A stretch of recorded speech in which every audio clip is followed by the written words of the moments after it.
Sekretaris Jenderal PDIP Hasto Kristianto menyebutkan kunjungan Menteri Pertahanan Prabowo Subianto ke rumah Presiden Joko Widodo di Sumber, Solo, Jawa Tengah sebagai proses silaturahmi.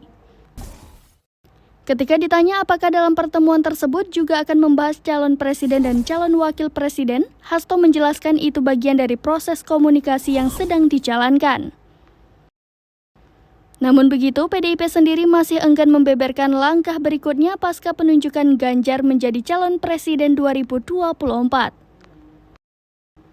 Mengingat saat ini momentum Lebaran, kata Hasto berdasarkan arahan Megawati meminta untuk seluruh pihak merayakan Idul Fitri terlebih dahulu. Pertemuan tersebut berlangsung tertutup di rumah Jokowi. Ditanya terkait tujuan Prabowo datang ke rumahnya, Jokowi tidak menjawab secara gamblang. Terkait waktu kedatangan Prabowo Subianto ke rumah, Jokowi hanya menyebut pada Sabtu siang. Kedatangan Prabowo Subianto ke rumah Jokowi juga dibenarkan oleh putra sulung Jokowi sekaligus Wali Kota Solo, Gibran Rakabuming Raka.